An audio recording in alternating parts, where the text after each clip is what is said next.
Hello and welcome to the Varietal Show. If you've never been here before, well, we're sort of into our Halloween content now, so we're doing spookier stuff. Not really, but sort of. We're doing stuff on theme. I don't know how intense any of it actually will be. But what this stream is a ride-along, where I play a solo tabletop RPG for about an hour, sometimes an hour and a half with chat. There's a live chat right here if you guys want to join in. If you're not watching this live, down in the description below there will be timestamps that can jump you ahead to certain key points in the show, including if you just want to know the story we come up with in the end, because that's what we do here. We use our prompts, we come up with stories, and our characters are like half story. It depends on where we go. Like sometimes we just don't have a lot of ideas and we get meander off, and sometimes we're right on it and come up with a great story. We'll see what happens. Witchery says, we demand the spooky, and Witchery, of course, is in the live chat, which you guys are welcome to join into. GS is there, says, good evening. Technically, goose evening, which I like. I think I'm going to start saying. What a striking graphic. Well, thank you. It's a mixture of, the graphics are usually like something, I basically color in public domain book art. That's kind of what a lot of the icons are. Okay. And, oh, Big Drew's here. Hello, Big Drew. It's been a little while. It's good to see you. And, of course, Witchery is here. The incomparable and wonderful Witchery. Thank you all for joining in and coming to write some stuff with me. So, why don't we get to the point of the show and start talking about the game?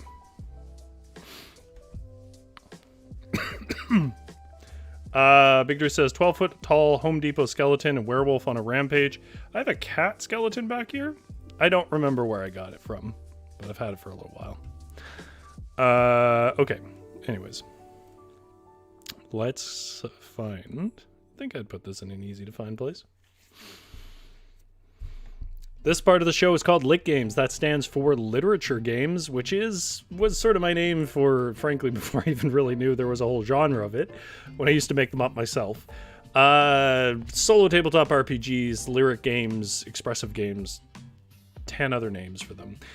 They're basically games you can play on your own. They're not really games so much as prompt systems, usually. There are some exceptions.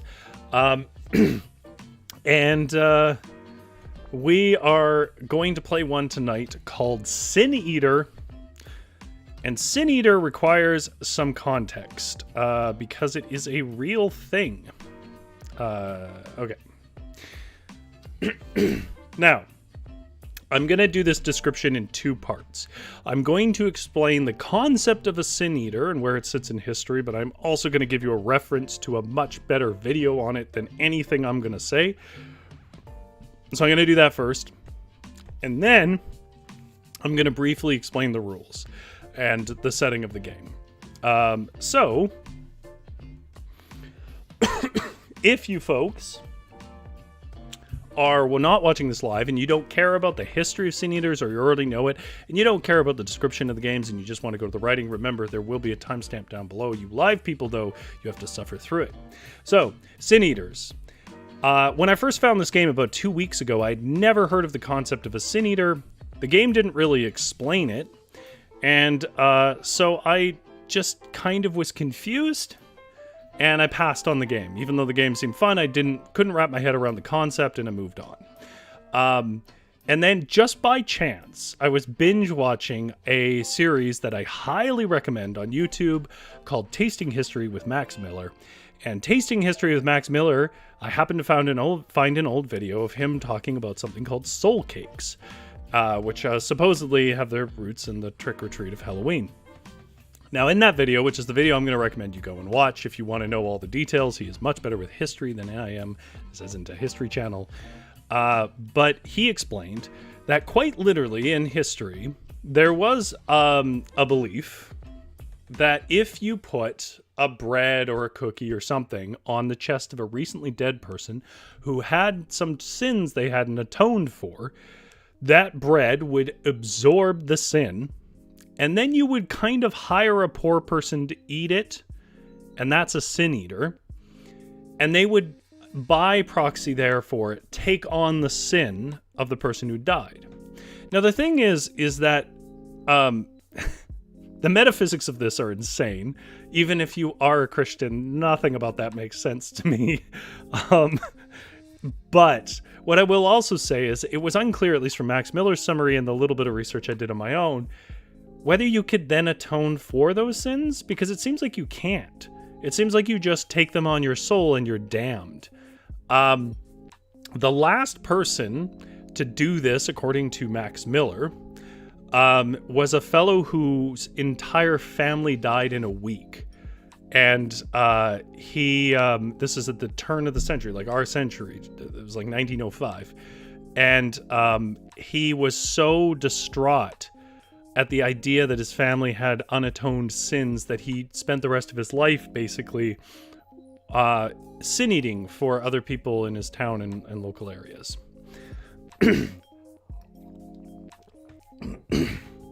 So the point is that sin eating is not something made up for this game.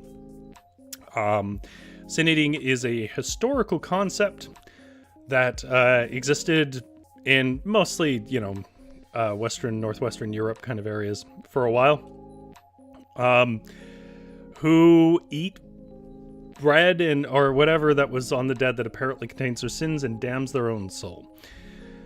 So that's the historical background. Now this game takes the perspective that we are in a more modern era than the last Sin Eater. So like it gives us a choice. There's a rolling table, or we can choose pretty much from the 1950s to the 2000s.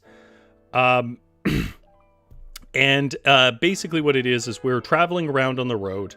We get calls to our like motel, I guess, from grieving people who want us to come and consume the sin of their recently deceased. And there's sort of two ways that prompts come up, which is on the journey every 50 some odd miles, because it's American.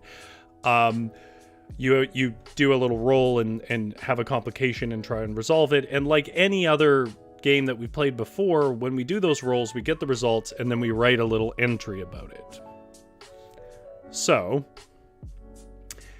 that is the gist of the game. We will sort of play through it step by step if you want to see it, but I'm not going to do much more to explain it unless people have questions or something about it. Feel free to ask. But to play this game, we need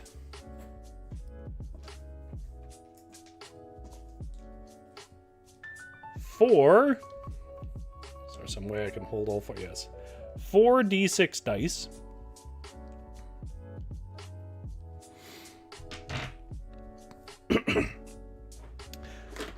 Tokens for tracking doom. I'm going to use poker chips.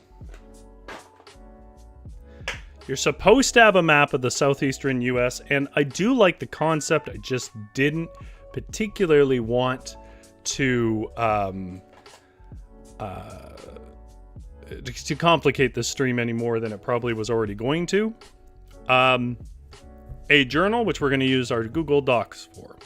This game, I believe, is free on itch.io, and I will link it as per usual. And if I remember, I will also link the Max Miller video, which gives you a recipe for one of these breads that they would feed people with. Yeah. Big Drew says, seems like a job for Pumpernickel. Unfortunately, it's more like a hot cross bun than anything else. Okay.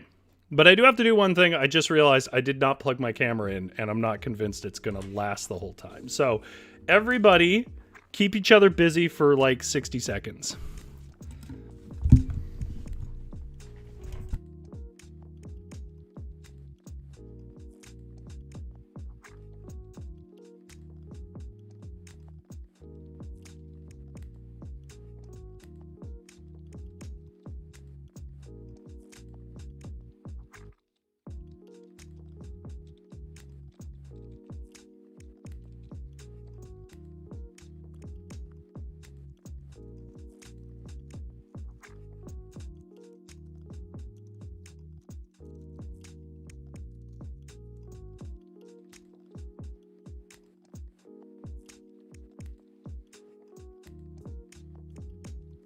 Okay, I'm back. I mean, it has a battery. It's one of those batteries that it's like, it will say 2 hours. But because I've just basically never run that battery down over the like year and a bit that I've had this camera, it just will suddenly go, actually, you only have 10 minutes left, so I don't want to run into that tonight. Okay.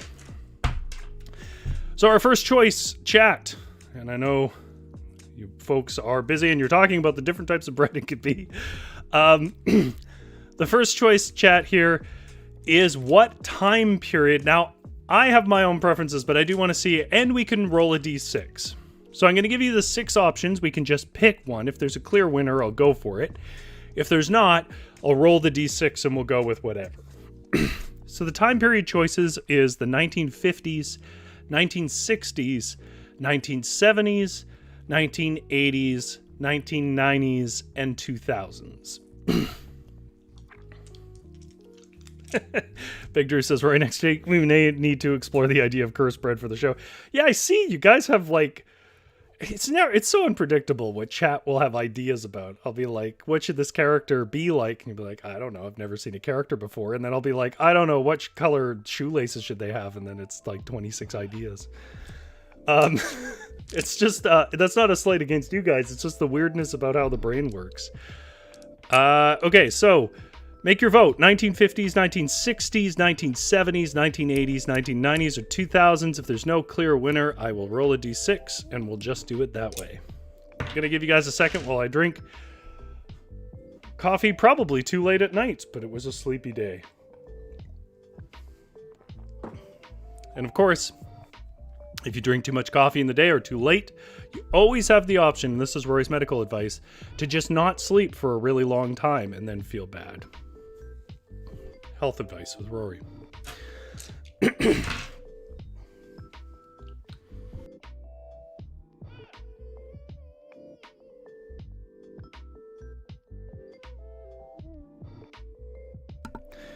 Big Drew votes for the 1950s. Witchery says 60s had a lot of serial murdering going on, which is accurate.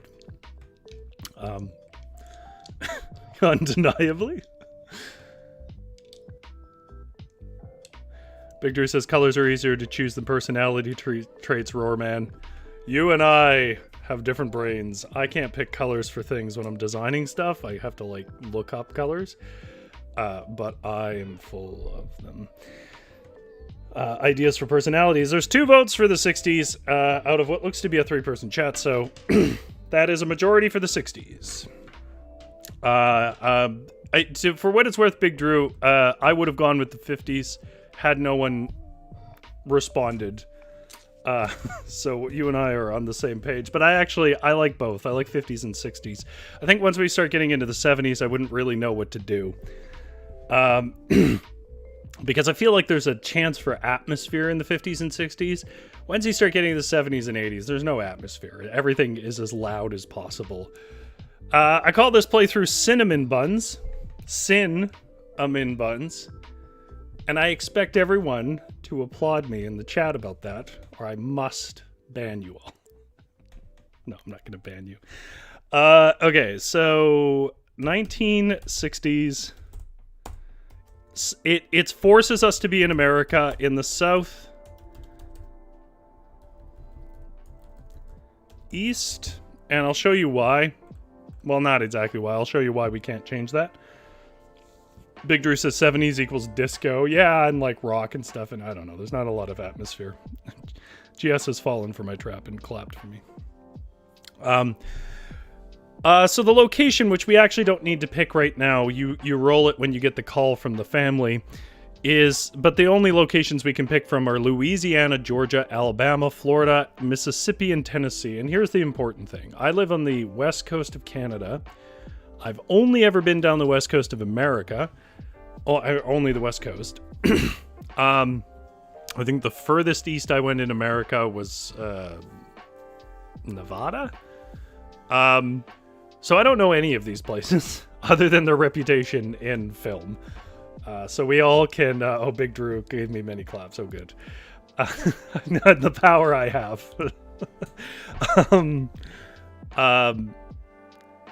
So if you are American and you're like, you have like a very distinct identity for these different places, I mean, feel free to throw tips in the chat and stuff, but just lower your expectations. I don't know. I kind of know Georgia because of Atlanta. I mean, I know Alabama because of many movies around particular topics.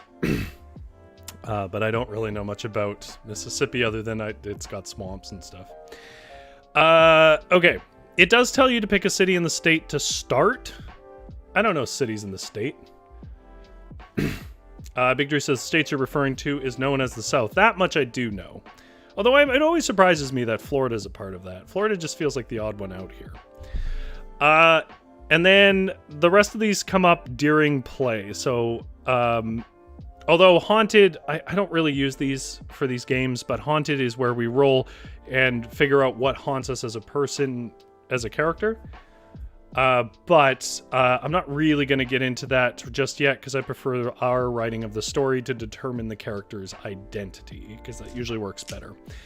Okay, so we're going to get into proper play now. Now that we've figured out the details, it's the 1960s. We're in the southeastern U.S. We are pretty much the last Sin Eater in the continental U.S. And we get a call. So we get a call on our phone. Family asking for a Sin Eater's assistance. Anybody has an opinion about what state we should be living in or where we're temporarily housing in an apartment or wherever else, go right ahead. It's got to be in the southeastern U.S. though. And any details about that apartment, go right ahead. Because we're kind of haunted by our sins. That's one of the premises of the game. The other premise is that we're sort of a pariah for being a Soul Eater, which wasn't necessarily the case for the original Soul Eaters. But randomly select a town for the family to be located. So I'm going to roll a d6 for that. It's a 4. 4 is the Florida. Okay, so we're getting a call from Florida.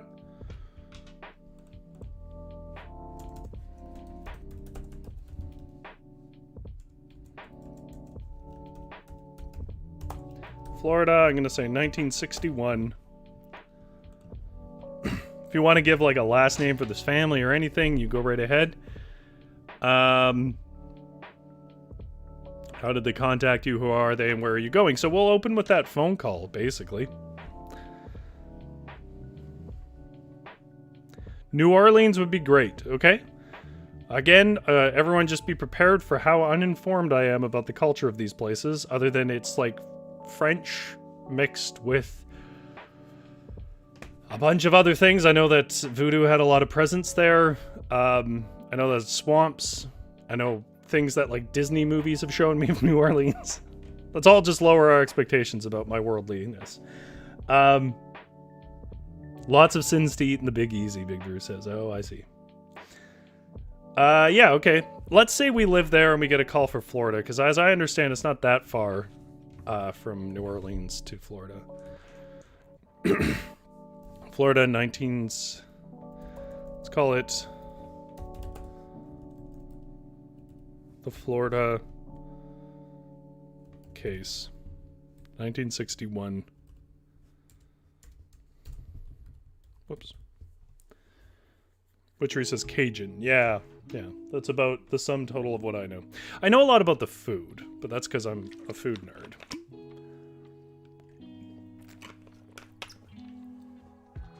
Okay.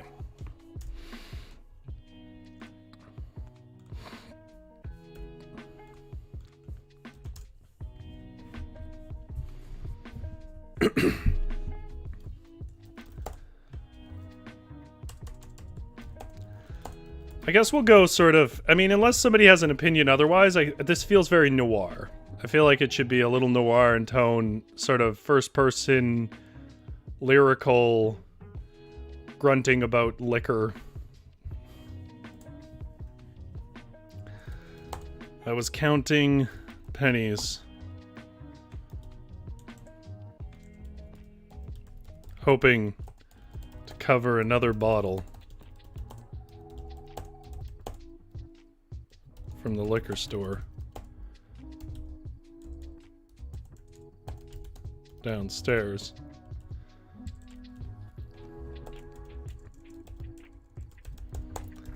When the old rotary shattered my solitude.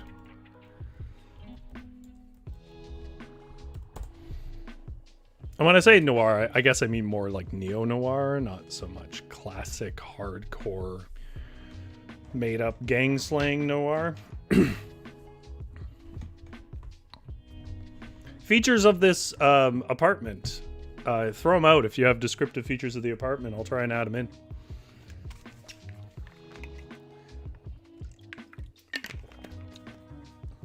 Sorry, I forgot to mute my mic. There was some ASMR. When the old rotary shattered my solitude. I startled to my feet, and the room spun until I was bracing myself with my hands and knees against the floor.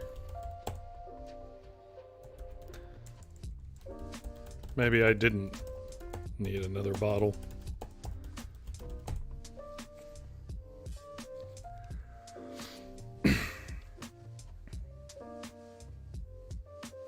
GS says, we have liquor stores, but not sure if the states do because they sell liquor in grocery stores.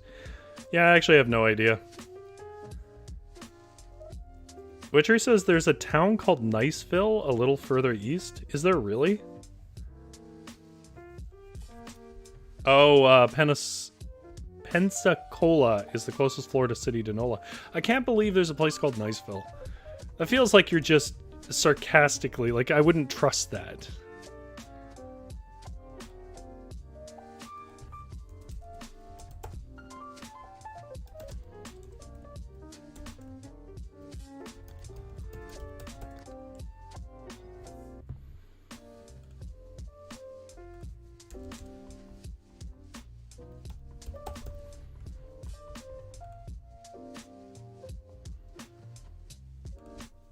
Maybe I didn't need another bottle. The phone was persistent. 10 or 12 rings. And it was still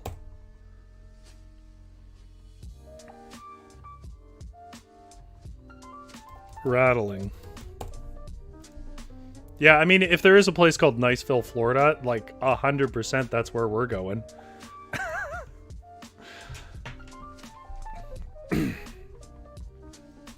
It was either a client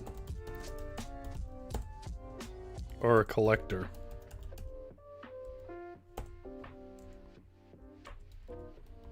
Either way, I was pensive to answer it.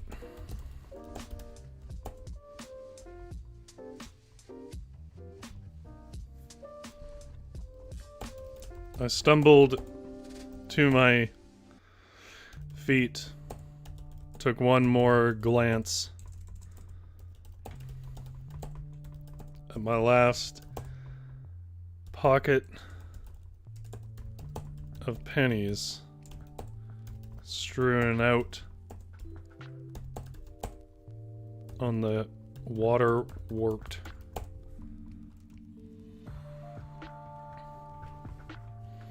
table of my New Orleans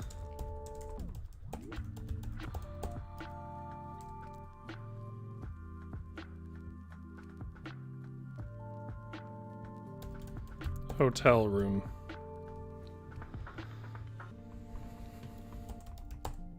And finally picked up the phone.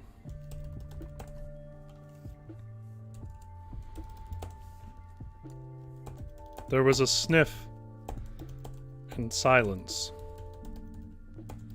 I waited for them to speak. If it was a collector, I would just hang up. But the sniff told me the whole story.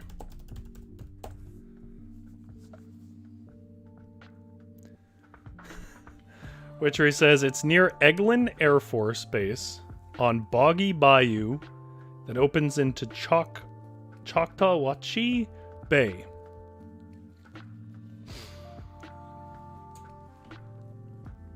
I'm assuming this is Niceville.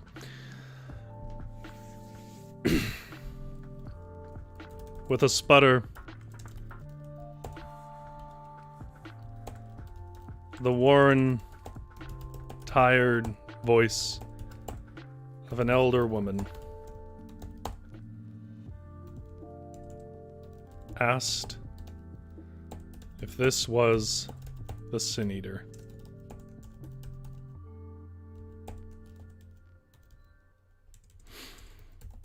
My name was... Oh, what's a name here? I'm gonna put in a placeholder. Oh, Susie! Hello! Susie the Bear Girl says, hey, I've been a while since I've tuned in. Well, that's completely fine. Thank you for tuning in this evening. We are doing a tabletop RPG based on the concept of a Sin Eater, which is a real historical thing, where people let bread rise on your dead chest, and it supposedly mops up your sins, and then you pay a poor person to eat it. And that transfers unatoned sins to that person, and apparently kind of damns their soul. The worn, tired voice of an elder woman answered and asked if this was the Sin Eater. My name was... I don't know. Michael. But indeed, my occupation was Sin Eater. The last in America.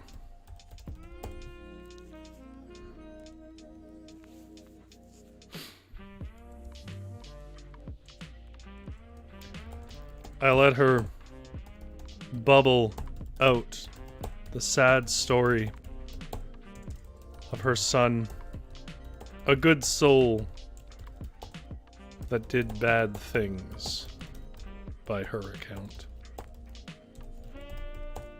Deeply religious, old broad. That she was. She could not get a proper sleep.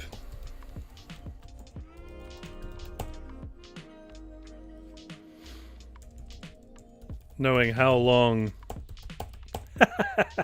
Susie the Bear Girl says, I've heard of Sin Eaters because of Tasting History with Max Miller, which is absolutely where I heard it too.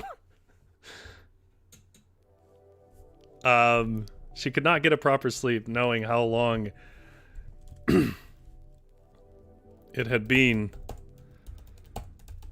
since the old criminal had spoken with a priest.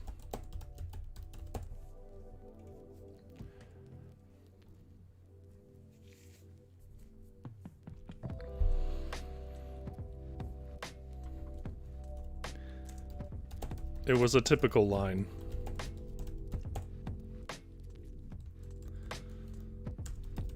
When the sobbing and apologies were done, I cited my price. It was always a bit more than they figured.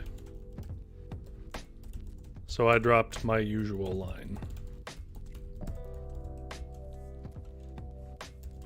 How much is salvation worth?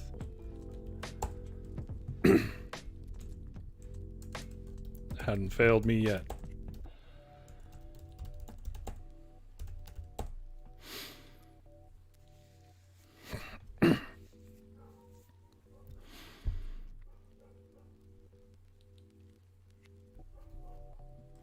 I gave her the instructions for the dough. Told her it had to be on the old boy's chest for at least 24 hours before being baked.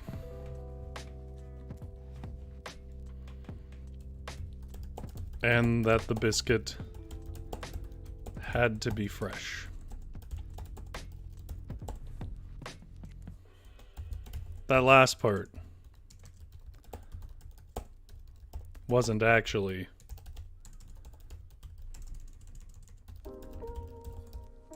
defined in the ritual. I just hated stale bread.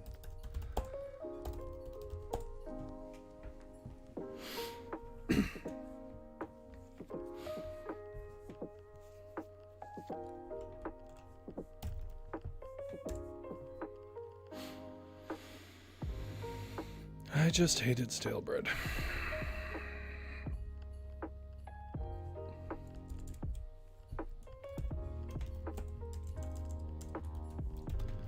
Where are you?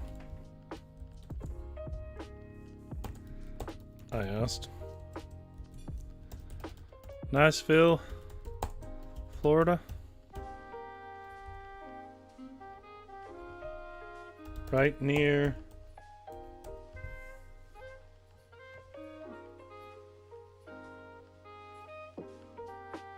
looking for all your instructions on what was nearby there, Witchery.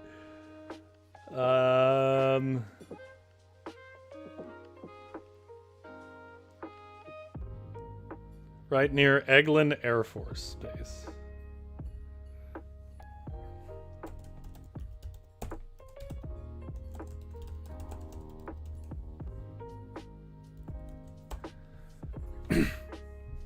She said, but I think you've been here before.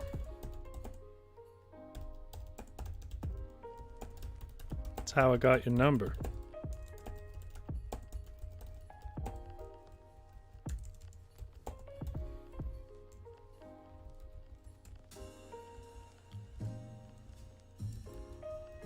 I have. I said, trying to cover my slur. But I don't say talk about former clients. I'll be there in 2 days. Then I hung up. Okay, scene 1 out. Part 2, travel.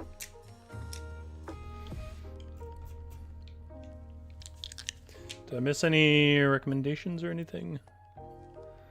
See, Big Drew is writing his own story, which is absolutely welcome to do. If you want to take the prompts and go your own direction with it, you're welcome to. Is there anything else I'm missing? I don't think so. Okay, so part 2 of the game is travel. Consult a map and estimate how many miles you'll travel. Must face 1 tribulation for every 50 miles traveled. Now, I did consider it, and I do think this is a fun concept for the game, but I think for the stream, this is a little bit clunky. There's nothing against the game. Stream is a weird environment. So I'm just going to say we have 1 complication. And the way I tell is I roll dice. So there's a tribulation table where I roll a d6. I rolled a 4. The tribulation table says 4. There's a bounty hunter on your trail.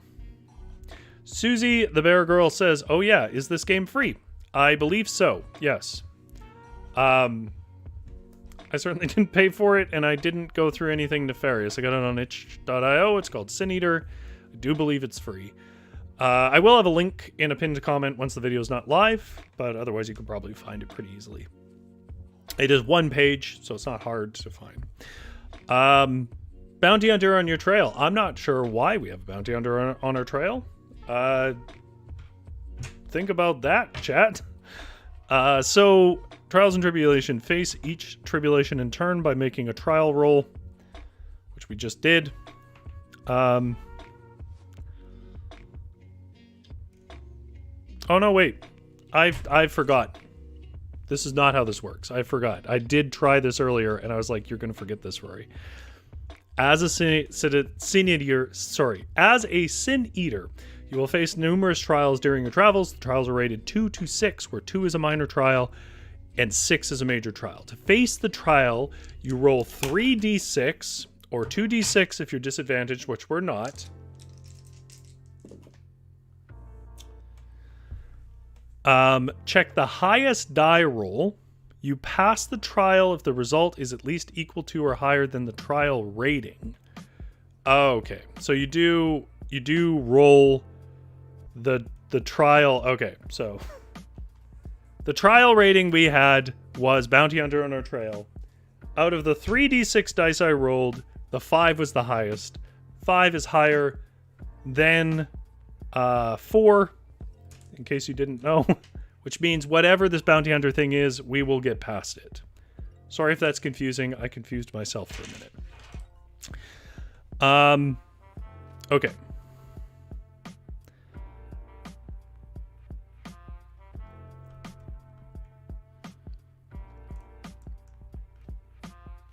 Just making sure I haven't forgotten anything else.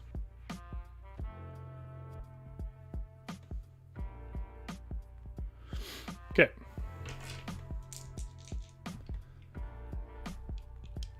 Now there is a thing about here about foes that you can see, but those come from dooms, which is a thing we're probably not even really going to get to in this stream. Doom is about failures, and you get tokens and so on. Okay. Yeah. Okay. I'm not going to get too much into how you pass and fail because I think it's a bit dull for the stream. The point is, we have a bounty hunter on our trail, and we will succeed in losing him. So, or killing him. I don't know. It's up to you folks, really.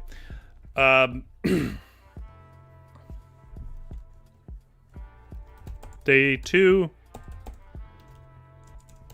The Florida case. 1961.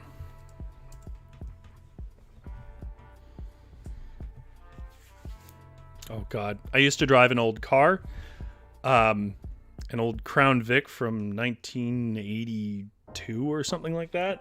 And the one thing, I did a road trip in it, if you could imagine that. And the one thing that stands out in my memory about that thing is how terrible carburetors are. Whatever romance people have about old cars, carburetors are not a part of that romance for me. There are lots of cool things about big old cars. I do actually quite like cars. Not carburetors. Terrible devices. Injection was a much better move. So, somewhere between New Orleans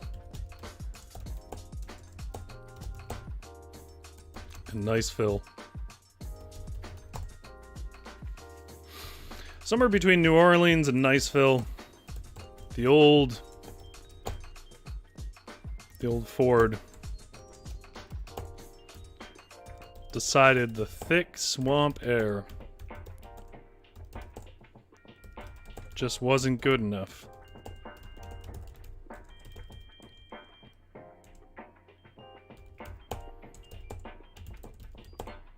For its fiddly carburetor. Oh my God, I don't think I know how to spell carburetor. Ah, thank you.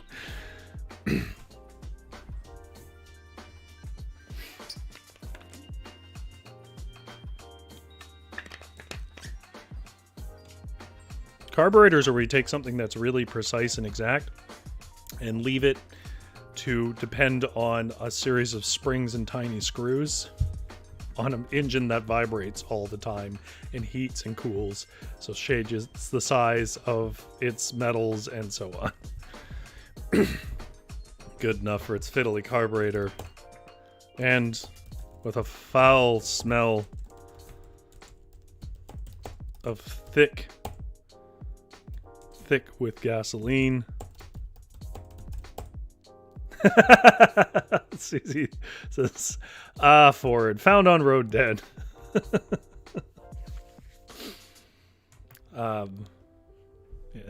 I'm not a big fan of Ford personally. Gennaro says, I'm late, but hello. Lots of people in chat today. Yeah, absolutely. It's been a lovely time, but it's even lovelier now that you're here. Thank you, Gennaro, for dropping in. We are covering a game that has the concept of a sin eater. I'm sure someone in chat can probably fill you in.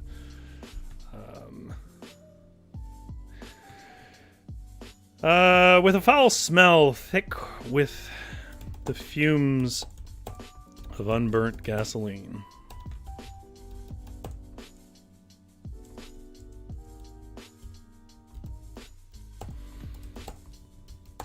The old thing sputtered to a stop.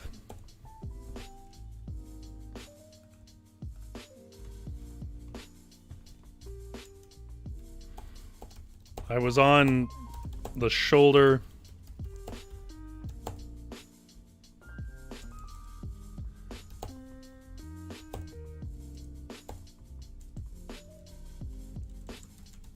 a shoulder that was little more than a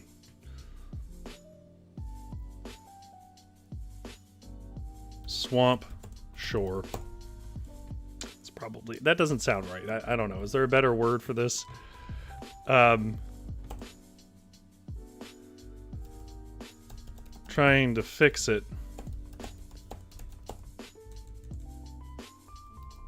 Under the thin blue light of a crescent moon, bisected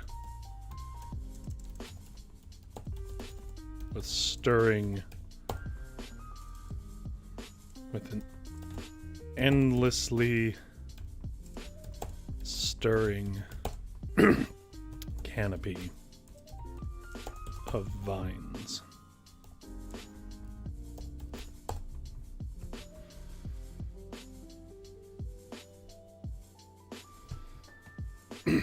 Susie says, the carburetor is responsible for making the fuel-air mixture that an engine needs to run. That is correct. And yes, the balance is very precise, and it never stays. Like, basically, if you drive a car with a carburetor, you have to at least know how to adjust your carburetor, because at some point it's just going to stop in inconvenient times. The thin blue light of a crescent moon with an endlessly stirring canopy. It wasn't a popular road. And by the time the witching hour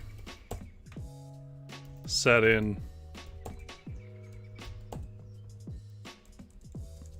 oh wait, I forgot something. It wasn't a popular, no. We're gonna go back for a second. I had a hand light, but it lasted only 20 or so minutes. And I still didn't have the damn thing running.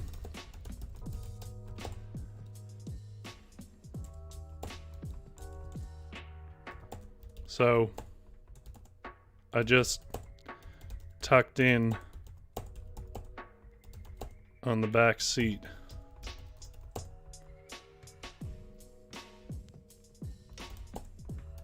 Tried to get what sleep I could.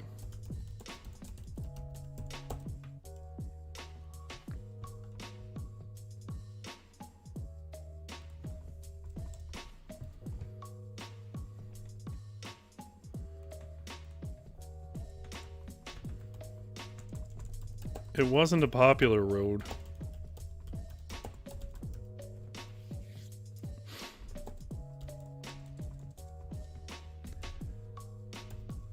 Hell, some parts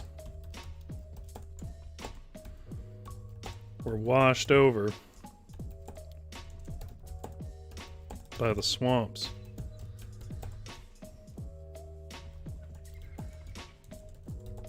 So I was surprised to hear a car drive past sometime around 3 a.m. and slow as it did. I waited wide-eyed for maybe a half hour before the whiskey did its work and knocked me back out.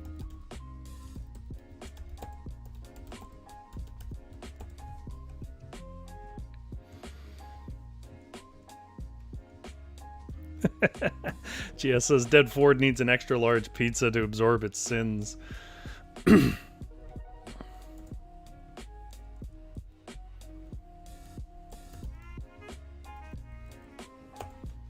I heard little else. Wait.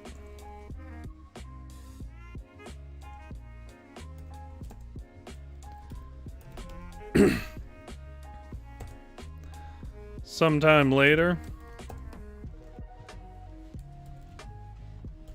probably pushing 4 a.m. Something in the pitch black swamp air lightly knocked on the window of my car.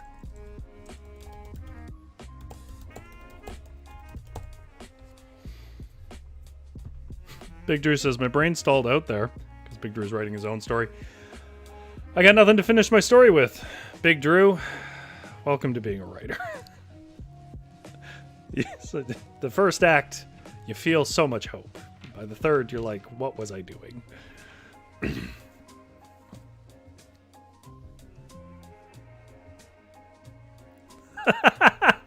GS says, is there a bun on your head, Big Drew? Idea eater. Susie says, I'm here to collect bounties and chew gum, and I'm all out of bounties. Wait, I can get another Darktooth bounty under. I could just barely make an outline of a fellow catching the thin silver moonlight on the edges of his silhouette.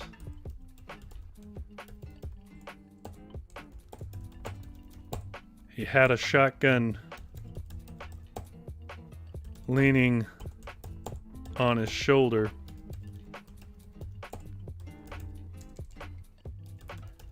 That dropped to his hand when I stirred. You might think me done.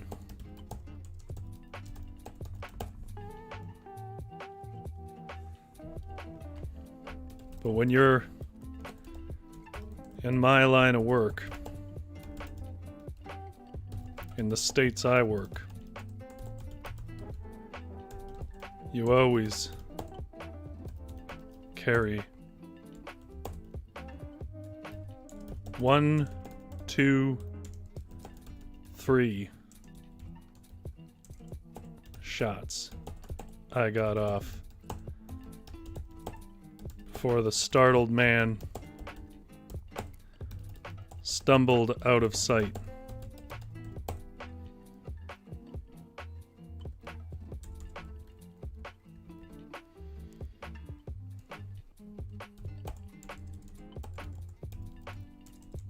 I was awake now. In the back seat of my car, I huddled my knees up to my chest and waited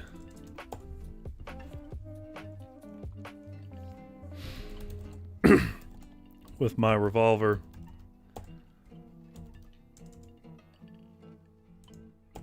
while praying for sunlight.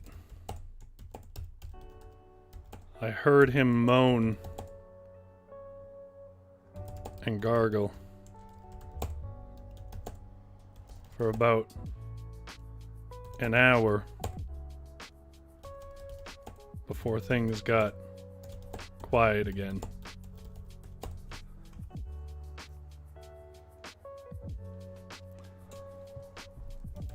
When daylight came, I rolled him into the swamp.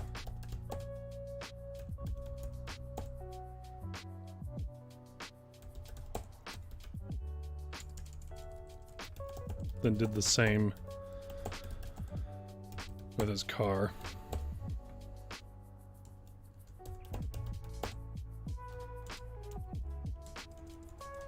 I checked his wallet, but I didn't need to. He was a bounty hunter. I didn't care why he was hired. I moved on for Niceville.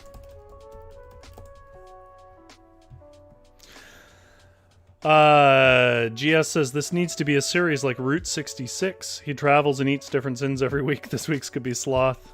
That guy never got off his rear end. GS, that makes me think of the terrific movie 7. I will say, I did really enjoy 7, but massive content warning on that. That is one of the most disturbing movies I've ever seen.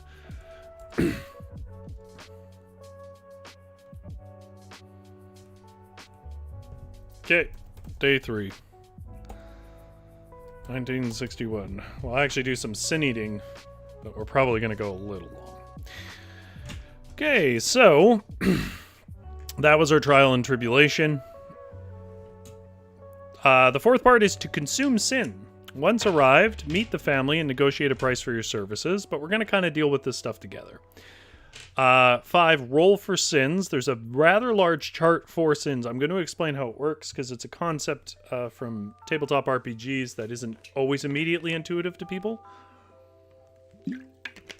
And then Aftermath, describe what happens after the funeral, because you sort of do this during the funeral. We'll see how far we get on some of that. I won't be able to be too descriptive. I sort of blew my wad on the introduction and the bounty hunter in the swamp. So they have a sin chart here, and it's called a D66 chart. Now, that doesn't mean you need to get a 66-sided dice. In fact, a 66-sided dice would not work here. What it means is you roll 2 D6 dice, and it's up to you what order they go into. But, or you can, if you feel so convicted, you can make them a set order. This is the first number, the second number.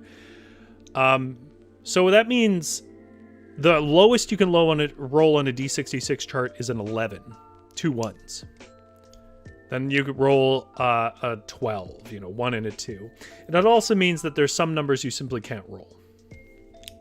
Yeah, Susie the Bear Girl has the right idea. D100 time. It works similar to a D100 if you know how that works. You'll see these in D6 heavy systems like Alien RPG and stuff. So we rolled a 4 and a 1, which can be 14 or 41. And so what I'm going to do is I'm going to tell you what the 2 sins we have to choose from.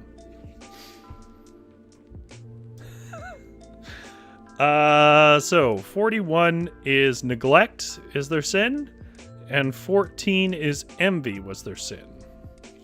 So I've sort of established that he was a criminal man and his mother is sure he was good and he just needs a sin resolved. But what is the sin here?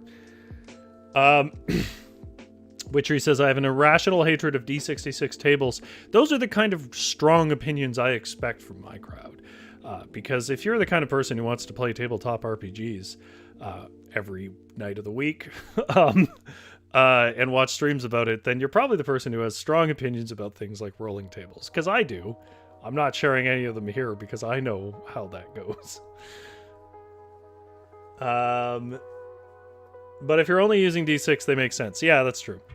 That's sort of the way I feel about them. Like, I think they're a good middle ground where you don't obligate somebody to buy more dice for just one table, which was something old D&D used to have. Old D&D had, I think it was a D33. And you might say, why the hell is there a 33-sided dice? What a weird thing. And the reason it existed was, I think it was an English lottery that had 33 numbers in play. And so you would get your lotto numbers by rolling this ball of a dice. And because back then they weren't really manufacturing their own dice, this is early D&D days, they would just sort of look around wherever you could get dice. And when they found dice that maybe other people could order, like this lotto dice in England, they would make a chart about it. So in D&D, old D&D books, you get some strange charts of dice you couldn't possibly really get anymore without special orders. Witchery says, I just don't like the numbers aren't continuous. I'll admit, I didn't even understand that when I first encountered them, but yes. Genera says neglect. Neglect it is. Neglect of what? A child? Did he have a child and then go off a crimin'? And I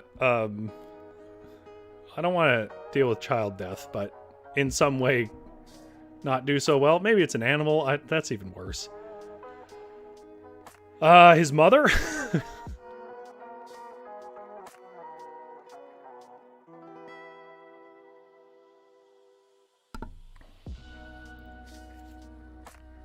I like that one of the options is just called occult dabbling.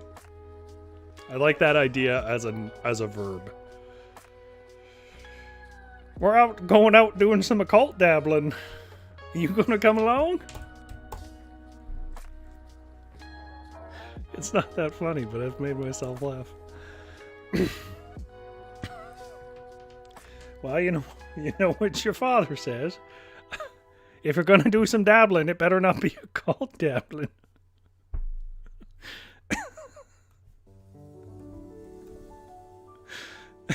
You know they let anybody stream. All you need is a camera. It doesn't matter how much of an idiot you are. Everyone neglected friends and family all around. Neglect of self-care.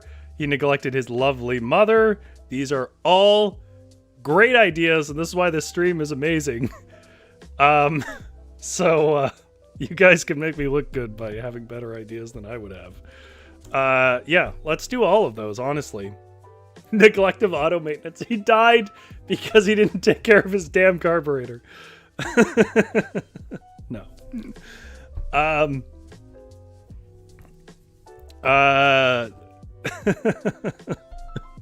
I don't think I can whip up sympathy for an old Ford. Okay. We're already at an hour, so I'm gonna have to sort of cut some content that I had in mind, which is probably for the best. You want to be in the middle of the action, so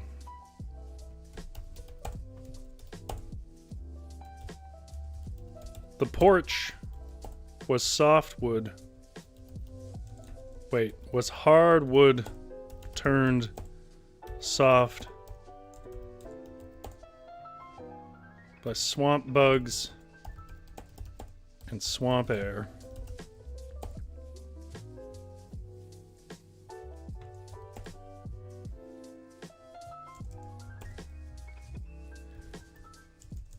So much so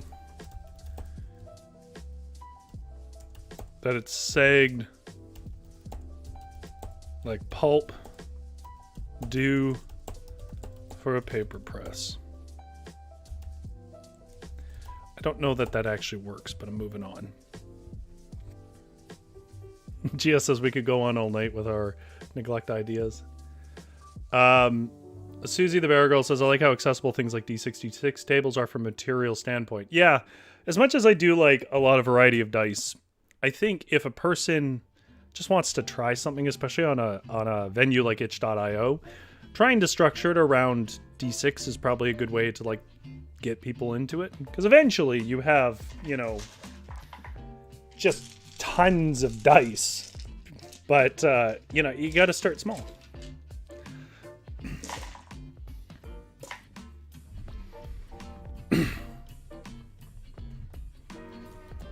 I was half ready to step on it until a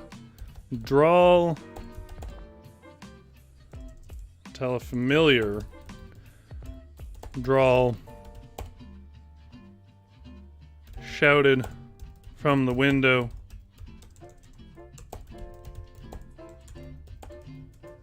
"Don't step on the old girl."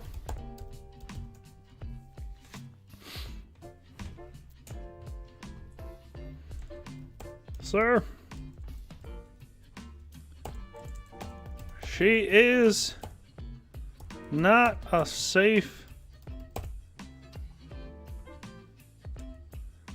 She is no more structural than the swamp muck.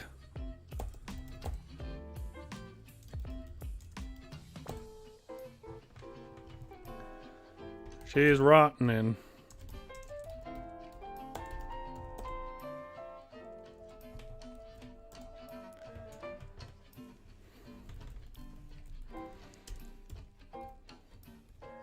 Did we ever decide on a name for this woman? We did not. Oh God, names. I've actually lost entire days writing just trying to come up with names. I don't know. Betty. Let's do Betty. That's probably pretty contemporary for her time. That's like an old lady name for me. But in the 60s, that was probably pretty contemporary. But that's the name that came to mind.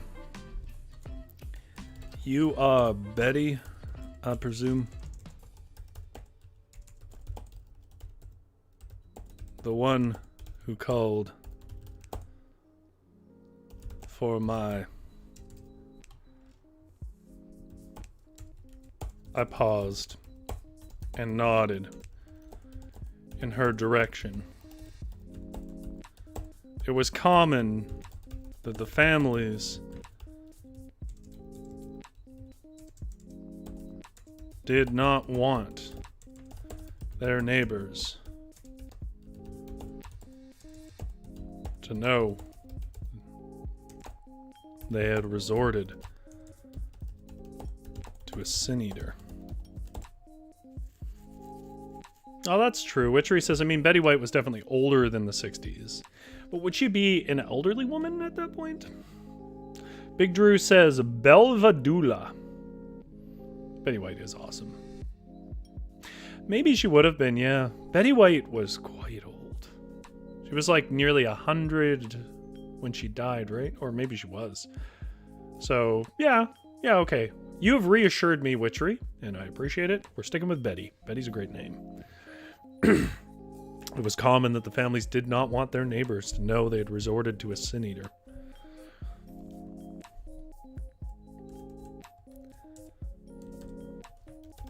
She held up her hands before I could say more, giving furtive glances. Now there's the influence of H.P. Lovecraft. Every damn page in his book, someone's given furtive glances. Out at the old broken road. The broken old road, maybe.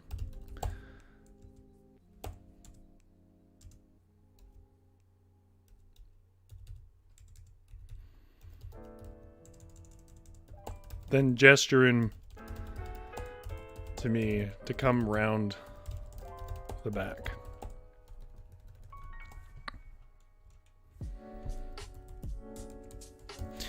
The grass was long. The rushes were thick, coming right up to the back door, which hung crooked.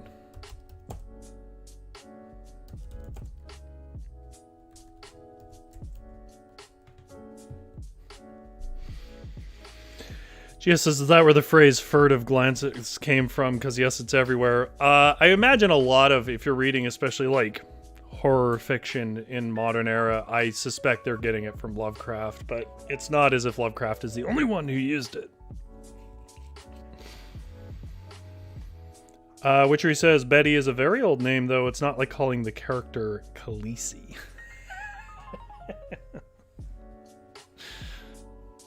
Big Drew says, I have it on good authority that Betty even goes back as far as the Stone Age. Witchery says she was 39 in 1961. Good enough. I do like that I have fact checkers on staff here. Your check's in the mail, Witchery.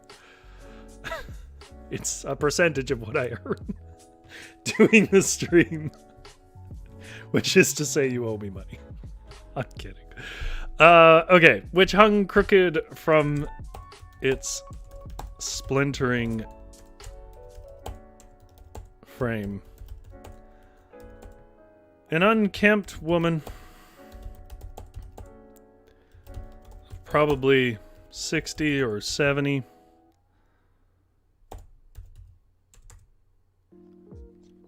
drove her shoulder into the door. Witchery says, nice, I get a Canada stamp. That's right. You have a visa now. Come here. I don't think. I don't know what we can really offer that Australia doesn't offer. Cheaper things, I suspect. An unkempt woman of probably 6 or 7 drove her shoulder into the screen door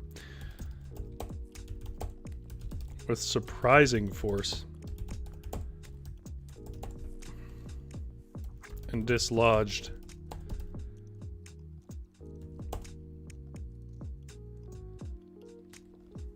they're discussing whether people have been named Khaleesi, and apparently they have. That doesn't surprise me, because I remember when I was in high school, the Matrix got really big, and I had a friend who had a pregnancy, and they named their child Trinity. And I think they had another child they named Neo, which I feel like is a little bit of an overcommitment at that point.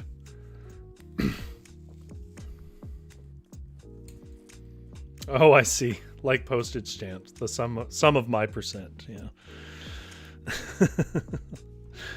That's true. It'd probably cost more to ship it to Australia than anything I could pay. Big Drew says, Canadian whiskey may not be available in Australia. Just dirty up a vodka and you got rye. An unkempt woman of probably... of probably 6 or 7 drove her shoulder into the screen door with surprising force and dislodged it. Sorry for the state of things.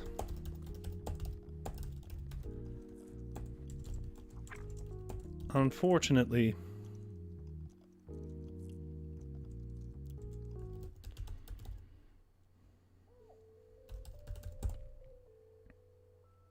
Witchery says we have Queen's maple syrup. That's Canadian whiskey, right? It's probably not even really Canadian maple syrup. Our maple syrup is run kind of by the Quebecois mob here, the same way that in many people are going to deny that, but there's enough evidence of it. In the same way that a lot of olive oil runs through the mob in Italy, and you consequently get it mixed with adulterants and stuff. So I don't know. I know where to get it here because I can get it like firsthand, but from people that actually take it out of trees. But yeah. Sorry for the state of things. Unfortunately, time hasn't been kind to my old joints. To my joints. The factory took its piece. You know.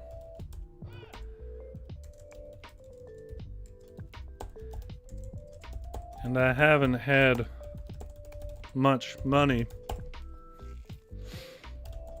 to cover the costs of some helping hands.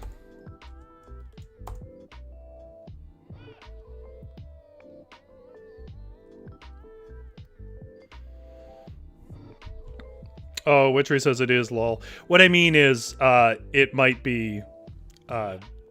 just be fraudulent. Just the way that a lot of the olive oil we get just doesn't even really contain much olive oil. There's a lot of fraud in maple syrup. It's funny, but it's also just anything worth money has crime around it. Unfortunately, time hasn't been kind to my joints. The factory took its piece, you know. And I haven't had much money to cover the cost of some helping hands for a while.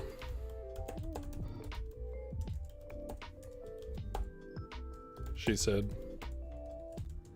I'll admit, I felt pity. was hideous of her.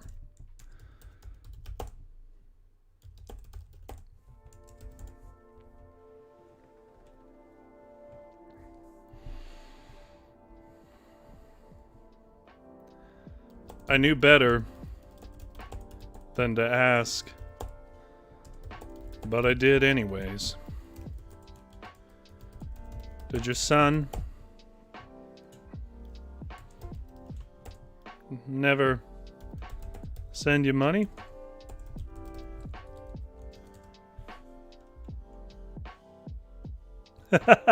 Witchery says, my Quebecois friends said they didn't believe me and I had to photograph the damn bottle to show them. Yeah, we're skeptical because there is a lot of fake maple syrup. Especially in Quebec, they would take that pretty seriously. Did your son never send you money? Well, he was spending more than he was making.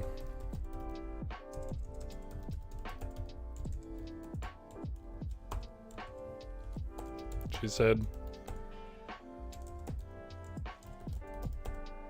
And cast her eyes to the ground on woman and such down at the jazz clubs.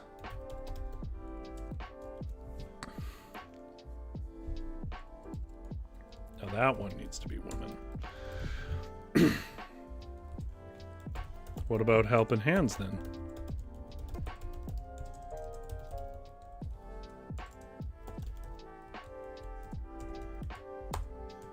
I asked. Victor says I'd call it fecal syrup. I've never heard that. That's great. GS says real maple syrup is so strong you don't need much. That's true. To be honest, you probably are better off with something that has some adulterants in it. It's pretty rich. What about helping hands then? You the Lord himself? The old woman asked with a puff of her chest and a scowl.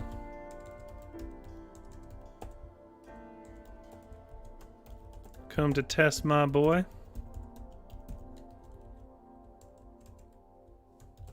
I paused and searched her stare,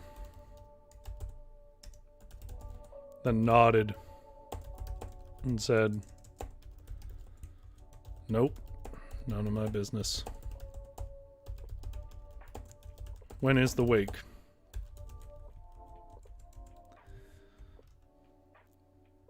Big Drew says I just made it up, Roar Dog. Well, you missed your calling. I don't know where that calling takes you. But it's clearly a talent. Somebody somewhere must be willing to pay for that.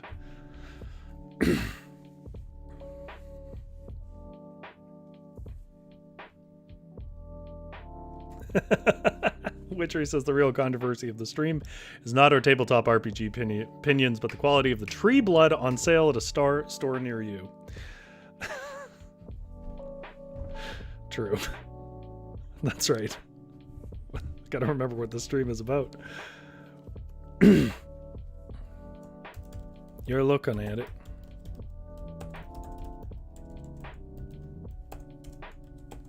She said,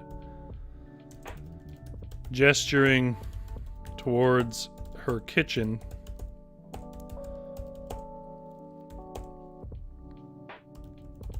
where a woman sat smoking alone. He's in the bedroom if you need to see him any.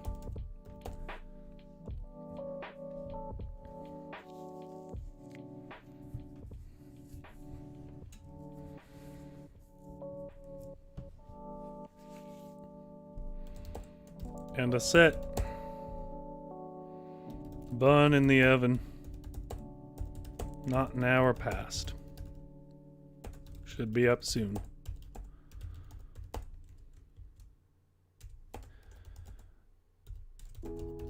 Can I get you some lemonade? It's warm. Fridge. Got no ice.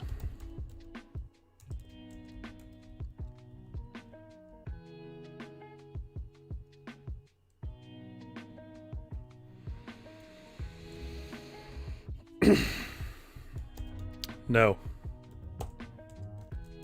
I said, I'm going to see the body. Let me know when the cake is up.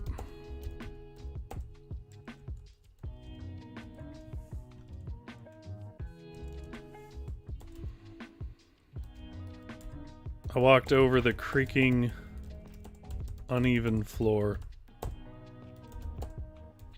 and opened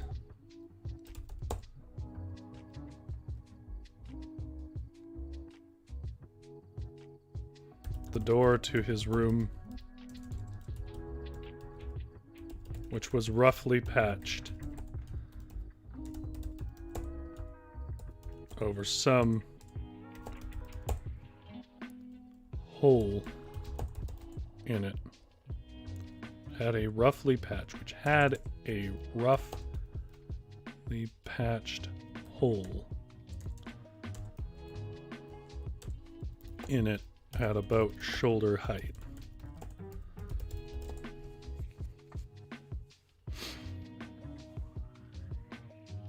Oh, I see Big Drew has a recommendation. Nah, lady, the boy got evil in him. Here to eat his sins, collect my money, and get on with my miserable life. Where's your whiskey? I have to think a man who spends his life eating sins and damning his soul would be a bit crotchety and fond of the drink. He's definitely fond of the drink. I think he just kind of wants to get out of here. I will see if I can work that in. I like that phrase.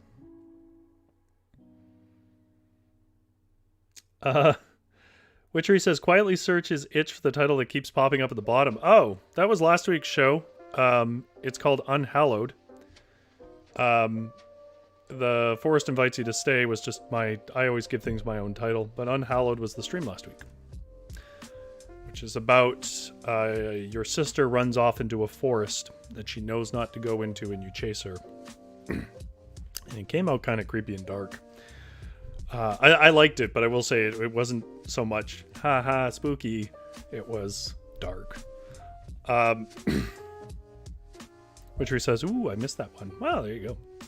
You can either watch it or you can try the game. I did enjoy the game. It's a pretty straightforward game. The which had a roughly patched hole in it at about shoulder height.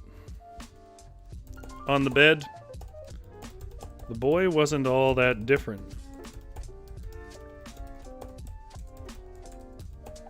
He was probably about 20 years old. But he had boxer's ears and a swollen face, turning gray in the hot Florida air. Witchery says, I have concerns about your Google Doc management. Fair enough. For those who don't know, I've had the same Google Doc since the first Varietal show 2.5 years ago. At this point, that wasn't really ever the plan, but at this point, it's become my own goal just to see how long I can make this thing. But he had boxer's ears and a swollen face turning gray in the hot Florida air. The boy knew violence.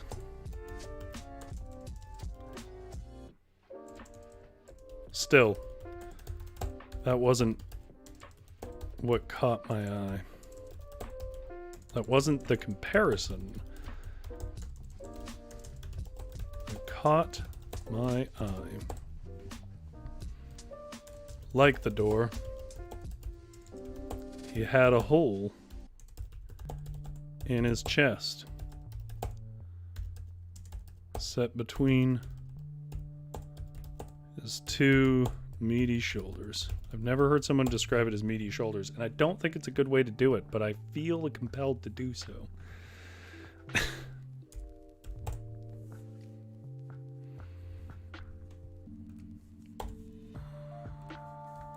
The boy had known violence.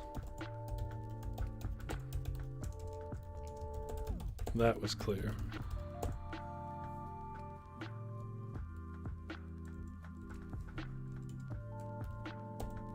I coughed a bit at the stink, but I was rather accustomed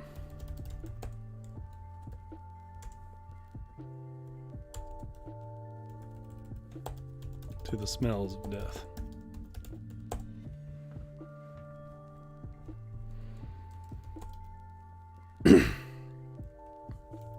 I sat next to the bed and said, "Well, boy,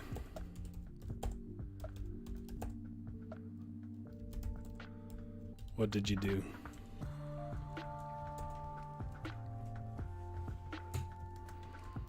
A long, rattling breath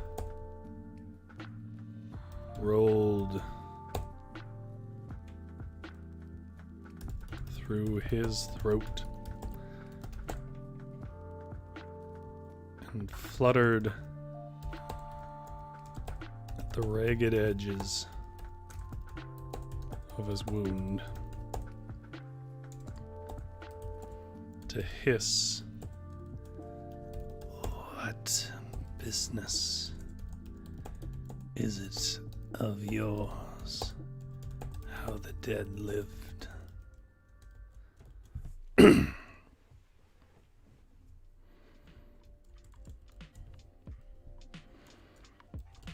Your ma paid good money. And it doesn't look like you ever paid her any kindness. I whispered,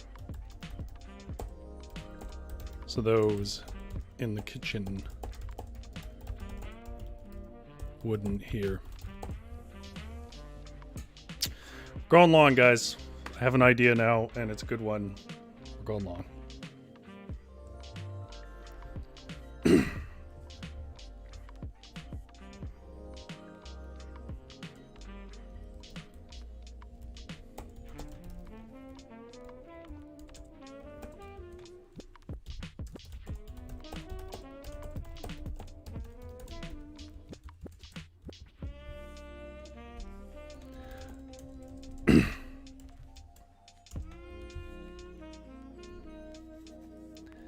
You cannot save me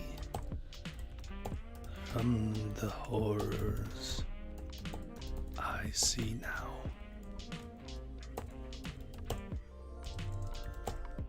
The pale face spoke, stretching against the stitches in its lips and eyelids.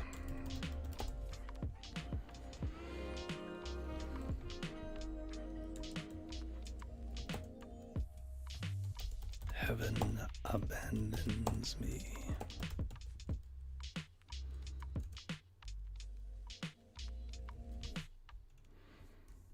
Why? I ask. Because, as you said, I abandoned them all.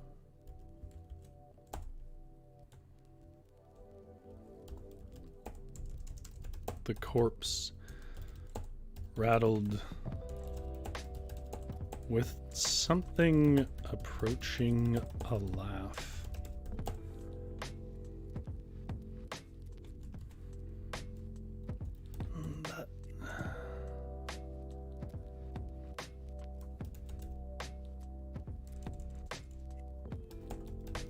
what do they matter now, anyways?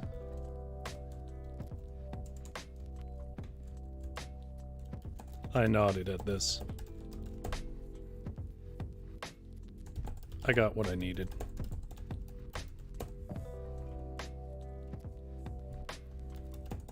The boy neglected those who showed him grace.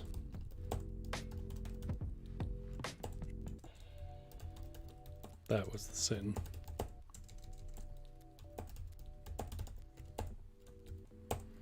I stood and brushed off my wool pants and said the same question I always asked.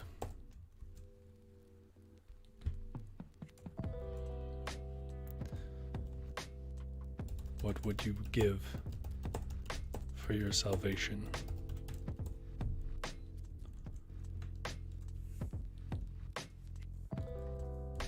All the gold.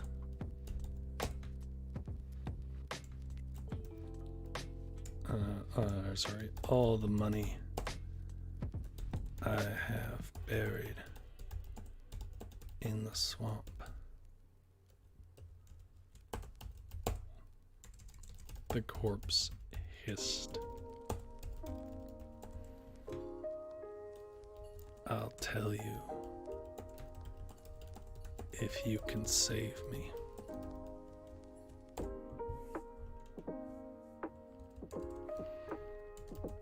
I looked at my hands for a moment, thinking of the coppers, thinking of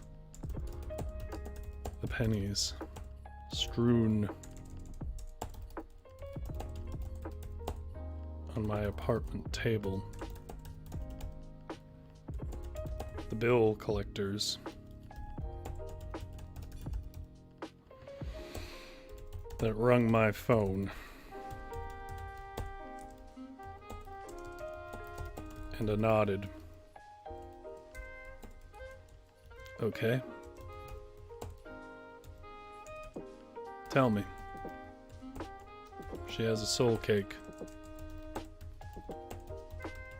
Maybe I'll eat this one.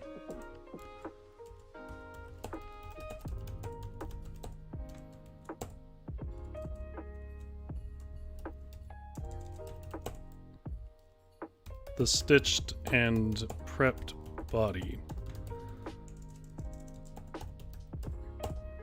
struggled out a smile against its rotting face, then told me where to find it.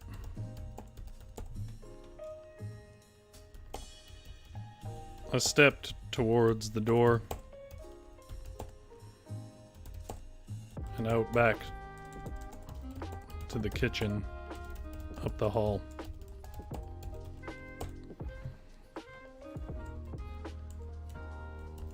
The smoking girl was staring out the window,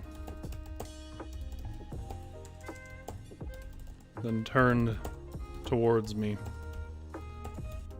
Her eye was bruised,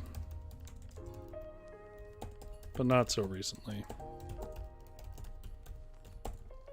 She raised an eyebrow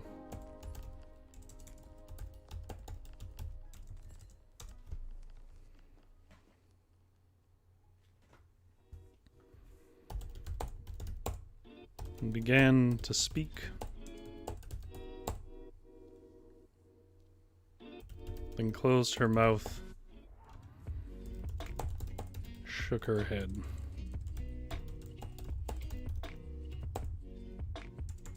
With disdain for me. Old Betty said, "Well, I think it's done. Though I may have overbaked it."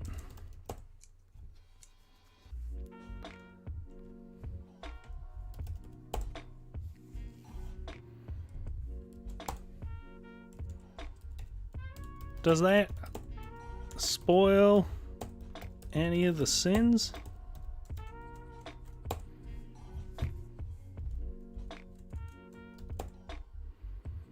I smirked to myself and shook my head.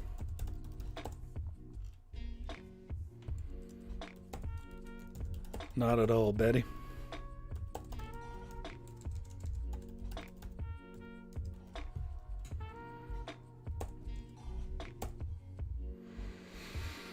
But I will be taking it to go.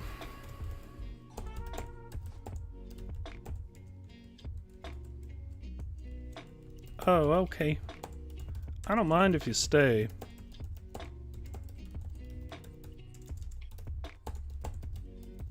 I got a bit of a roast going.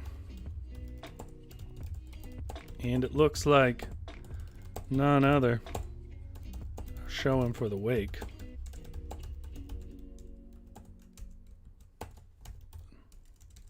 She said with melancholy.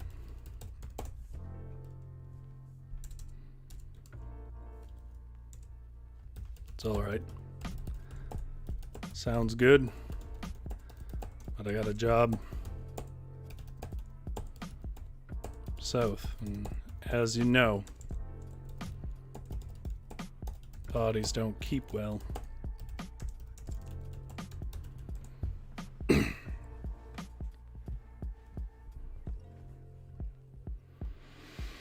In this thick air, I answered. Picked up the cake and struggled to get the back door open. Betty came running up with her purse open and said, "What about your money?"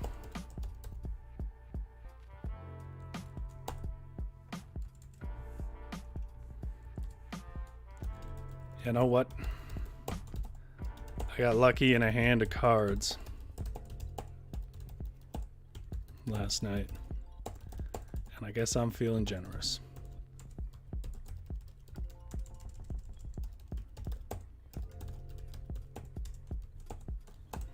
I said,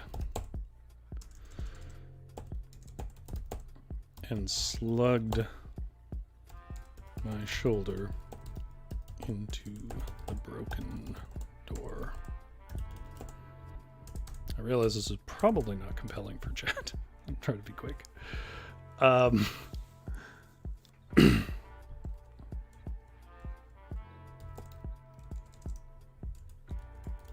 So that's it then, she said. My boy goes on.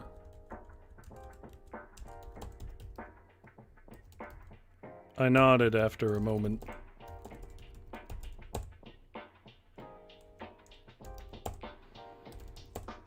And then walked over to my car. It took me a bit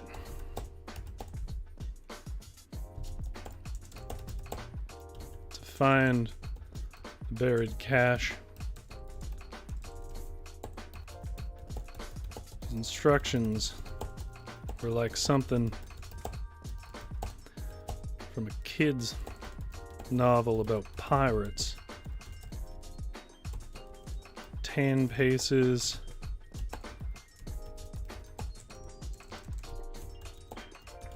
from a tall stump, 20 east of the last hut, and so on. But I did find it.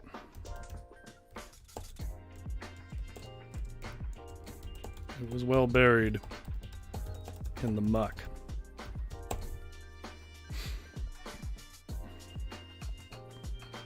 Some bank he'd knocked off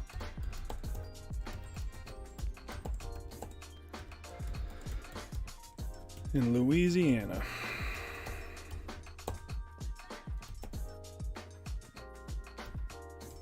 I dumped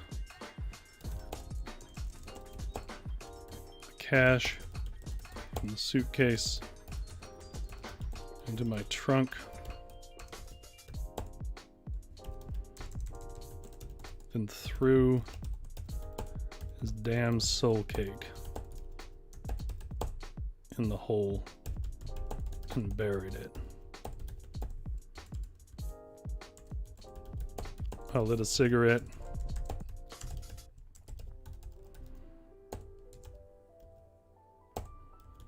Spit on it. And said, "Burn in hell, boy." There you go.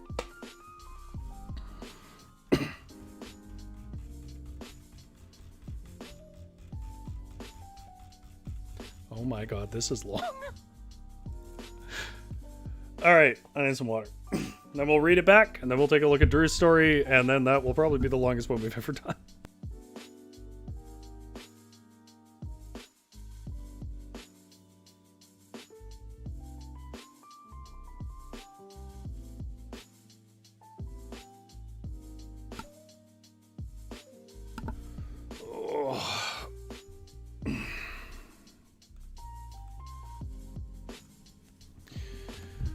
All right. If you're coming to this part of the show, which has been abnormally long, it's because you just want to know what we came up with. I called this a cinnamon bun play, the cinnamon buns, because it is about a Sin Eater, the game Sin Eater playthrough. And if you didn't catch the history in the beginning, Sin Eaters are real people who used to eat bread that was left on the chest of the dead, and it was genuinely believed that that would absorb sins and you would pay the person to take basically their damnation for them.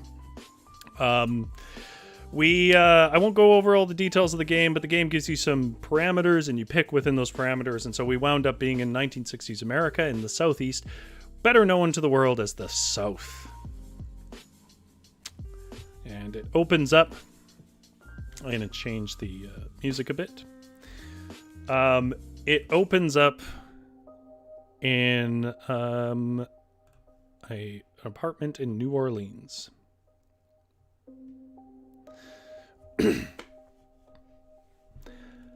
I was counting pennies, hoping to cover another bottle from the liquor store downstairs when the old rotary shattered my solitude. Startled to my feet, and the room suddenly spun until I was bracing myself with my hands and feet. Where did it go? Hands and knees against the floor. Maybe I didn't need another bottle? The phone was persistent in its ringing. 10 or 12 rings, and it was still rattling. I meant it was either a client or a collector. Either way, I was pensive to answer it.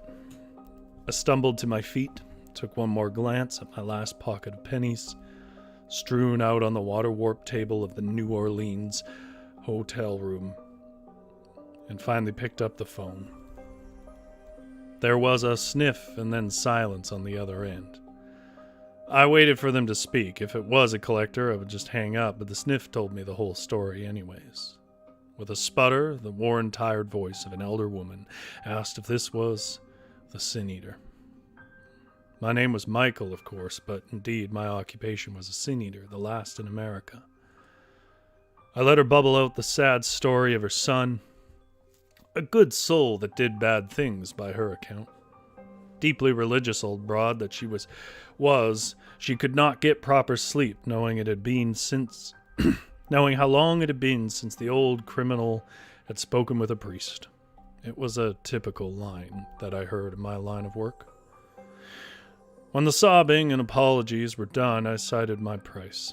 It was always a bit more than they figured, so I dropped my usual line. How much is salvation worth? Hadn't failed me yet. I gave her the instructions for the dough, told her, for the dough of the soul cake, I should clarify. Told her that I had to be on the old boy's chest for at least 24 hours before being baked. and that the biscuit had to be fresh. That last part wasn't actually defined in the ritual. I just hated stale bread. Where are you? I asked. Niceville, Florida, right near Eglin Air Force Base, she said, but I think you've been here before. That's how I got your number. I have, I said, trying to cover my slur, but I don't talk about former clients. I'll be there in 2 days. Then I hung up. Somewhere between New Orleans and Niceville, the old Ford decided the thick swamp air just wasn't good enough for its fiddly carburetor, and with a foul smell thick with the fumes of unburnt gasoline, the old thing sputtered to a stop. It was on a shoulder that was little more than a swamp shore, trying to fix it. I was on the shoulder, trying to fix it under the thin blue light of a crescent moon bisected with an endlessly stirring canopy of vines. I had a hand light, but it lasted only 20 or so minutes, and I still didn't have the damn thing running. So I had no choice. I tucked in on the back seat, tried to get what sleep I could. Now, it wasn't a popular road. Hell, some parts were washed away by the swamps. So I was surprised to hear a car drive by sometime around 3 a.m., slow as it did. I waited wide-eyed for maybe a half hour before the whiskey did its work, knocked me back out. Now, sometime later, same night, probably pushing 4 a.m., something in the pitch-black swamp air lightly knocked on the window of my car. I could just barely make an outline of a fellow catching the thin silver moonlight on the edges of his silhouette. He had a shotgun leaning back on his shoulder, and he dropped it to his hand when I stirred. You might think me done then, but when you're in my line of work, in the states where I work, you always carry. So 1, 2, 3 shots I got off before the startled man stumbled out of sight. Well, I was awake now. In the back seat of my car, I huddled my knees up to my chest and waited with my revolver while praying for sunlight. I heard him moaning and gargling for about a hour before things got quiet again. When daylight came, I rolled him into the swamp, then did the same with his car. I checked his wallet, but I didn't need to. He was a bounty hunter. Didn't care why he was hired. I moved on to Niceville. Day 3. The Florida case, 1961. The porch was hardwood turned soft by swamp bugs and swamp air, so much so that it sagged like pulp due for a paper press. I was half ready to step on it until a familiar drawl shouted from the window, "Don't step on the old girl, sir. She is no more structural than the swamp muck she's rotting in." "You are Betty, I presume, the one who called for my..." I paused and nodded in her direction. It was common that the families did not want their neighbors to know they'd resorted to something like a sin-eater. She held up her hands before I could say more, giving furtive glances out at the broken old road, then gesturing to me to come around the back. The grass was long. The rushes were thick, coming right up to the back door, which hung crooked from its splintering frame. An unkempt woman, probably 60 or 70, drove her shoulder into the screen door with surprising force and dislodged it. "Sorry for the state of things. Unfortunately, time hasn't been kind to my joints.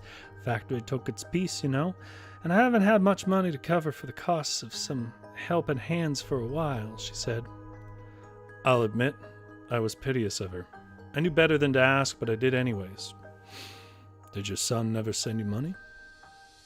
"Well, he was spending more than he was making," she said, and cast her eyes to the ground.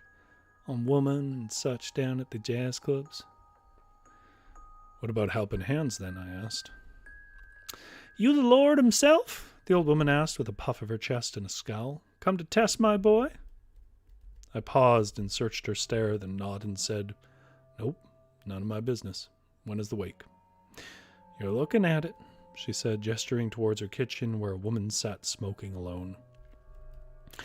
"He's, in the bedroom if you need to see him any, and I set the bun in the oven not an hour past. Should be up soon. Can I get you some lemonade? It's warm. The fridge's got no ice." "No," I said. "I'm going to see the body. Let me know when the kick is up." I walked over the creaking, uneven floor, opened the door to his room, which had a roughly patched hole in it at about shoulder height. On the bed, the boy wasn't all that different. He was probably about 20 years old, but he had boxer's ears and a swollen face turning gray in the hot Florida air. Still, that wasn't the comparison that caught my eye. Like the door, he had a hole in his chest set between his two meaty shoulders. The boy had known violence, that was clear. I coughed a bit at the stink, but I was rather accustomed to the smells of death. I sat next to the bed and said, "Well, boy, what did you do?" Now a long, rattling breath rolled through his throat, fluttered at the ragged edges of his wounds to hiss. "What business is it of yours how the dead lived?" "Your ma paid good money. It doesn't look like you ever paid her any kindness in life," I whispered, so those in the kitchen wouldn't hear. "So pay it to her in death." "You cannot save me from the horrors I see now," the pale face spoke, stretching against the stitches in its lips and eyelids. "Heaven abandons me." "Why?" I asked. "Because, as you said, I abandoned them all." The corpse rattled with something approaching a laugh. "But what do they matter now, anyways?" I nodded at this. I got what I needed. The boy neglected those who showed him grace. That was the sin. I stood and brushed off my wool pants and said the same question I always asked. "What would you give for your salvation?" "All the money I have buried in the swamp," the corpse hissed.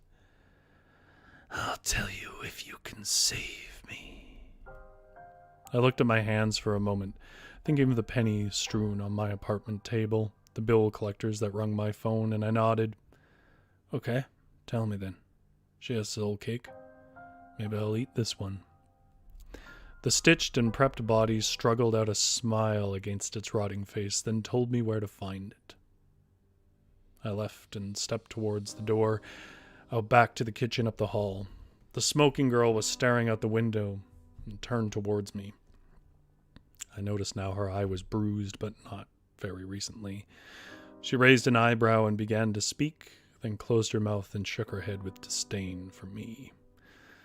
Old Betty said, "Well, I think it's done, though I may have overbaked it. Does that spoil any of the sins?" I smirked to myself and shook my head. "Not at all, Betty, but I will be taking it to go."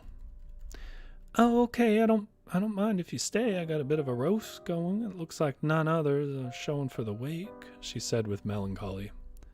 "It's all right.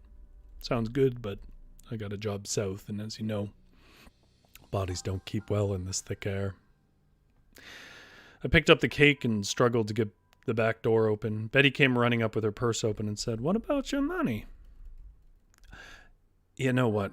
I got lucky in a hand of cards last night. I guess I'm feeling generous," I said, slugged my shoulder into the broken door, wiggling it loose.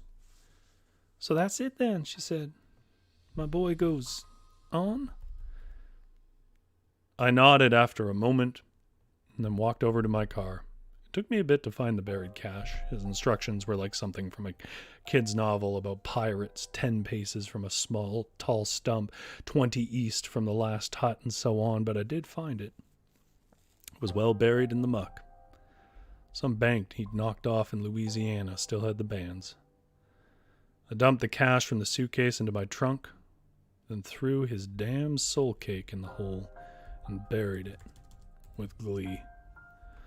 I lit a cigarette, spit on it, and said, "Burn in hell, boy." Gia says he finally reached his limit. Part 2, the sun haunts him. I did have that running in the back of my head, I'll be honest, that there would be a cost to this. Witchery says, "Rory, do you just type in the middle of that thing?" No, I type at the top of it, and it pushes down, so it's all in sequential order. Okay, let's take a look at Big Drew's story, and then we'll call it, because I've definitely tested the limits of the folks' patience here. See if I can find the beginning. All the bread talk. Big Drew. Creole Pete lived in a cabin on stilts in the bayou just outside the Big Easy. To call it a cabin was a bit of a reach, though. It was really more of a shanty precariously perched over a swamp. The rickety dock attached to a rusted-out fan boat was gator hit or a catfish catch from the riverbed. A few chirps before dawn and Creole Pete started to stir. He rose from a straw-filled mat on the floor and he groaned as his back and knees cracked like a log on a fire. Good imagery. Not imagery, I guess. Sound. The cyst on his nose had begun seeping while he slept, and as he began to pick at it, he heard a roach skitter across the floor. He reached up to turn on his lone light bulb, and as it flickered, he muttered, "What's on the agenda today?" He looked at a picture of his family, who had all perished when the gators got in. Oh, God. That's gruesome. He'd heard of a sin eater and decided to become one himself, giving his family safe passage to the afterlife. Yeah, I think that story that I told at the beginning is really compelling about the man who just wanted other people not to suffer. Pete hobbled down the dock into the local shop where Gilda took messages and collected mail. "Anything new coming this week, Gilda?" "Not but one," Gilda sneered back. By the way, I apologize to the entire South for these accents. I understand they're probably from 10 different regions and inconsistent. "And it looks like a doozy. Seems like a family outside Pensacola needs your service." That's probably not how that's pronounced either. "Seems their son and a few of his friends went down over in Korea and their bodies are coming home this week." "Well, it sounds like I'd better fix up my boat for a voyage." "Any chance you'd be free for dinner, Pete?" "Afraid not, Gilda. If I don't perish, I'll choke down some of your chowder upon my return." And this is where Big Drew said, "My brain stalled out there. I got nothing to finish the story with." Oh, that's right. You gave me a passage and I didn't work it in. I apologize, Big Drew. GS says, "Strong story, Rory. Thank you." Well, thank you. And Genera says, "Fun as always." Well, that's the point, and it's lovely to hear. Let's put on some happier music that isn't about dead sons who let down their families. What's the best I got? How about this one? There we go. All right. I mean, it is Halloween, but here I am, in case anybody was already feeling a bit low. Just a reminder that it's just stories. We'll listen to a happy little hip-hop song. There we go. Eat some candy, too, because that's still Halloween-y. Well, we are going to do more Halloween stuff over the next few weeks, of course, right up to Halloween. So if you're enjoying these games and if you enjoy horror writing, I'm going to keep taking a crack at it. Witchery says, "That was a good one, worth the extra time." Well, thank you very much. I will say that it was through doing... Big Drew says, "Great story tonight. Thanks for the warm welcome back." Thanks for coming back, Big Drew. It was through doing these, because this is the third year now that I've done sort of Hallow streams in where I'm writing, that I realized that I do enjoy writing horror. If you want to see other horror stories that I wrote, there's a thing I never pitch, which is ostensibly the point of this, is on varietal-literature.ca. As a website of a bunch of stories from friends of mine and myself, some of which are published authors. But I do have some horror stories there. I had one that I did last year that was about a painting that I cannot remember the name of. It's done as a letter. And then there's a couple of really short ones, some flash fiction that's, I don't know, sort of horror. And then there's an actual video of me reading one of my own original short stories. But it's also available as just to read if you don't want to hear me reading it. Called Follow the River Home, which is on this channel. GS says, "Was the son named Leroy? We have to revisit him." I don't think we named anybody, really. We gave Betty. That was about it. All right. Well, it isn't the longest stream yet. We have gone longer, but that was in the book club streams, which I do hope to bring back at some point. Avalon is chomping at my heels to do it, and we have like 4 books from friends of ours to go through. I will eventually do that. Right now, I am currently, to be honest, looking for work, so that's occupying all my free time. Speaking of making money. If you do enjoy things, there is a buy me a coffee, and I always really appreciate that. But you certainly don't have to do that. One way you can say thanks is to give the video a like, and I mean, if you really liked it, tell a friend about it. But beyond that, thank you so much for coming by. Thank you, GS Witchery, Big Drew, Genera. I feel like I'm missing someone, and I'm sorry if I am. Oh, Susie the Bear Girl, for giving the stream another week, another shot. I deeply appreciate it. And know that it is only for tradition that I say, you don't have to go home, but you can't stay here. Get out of my shop.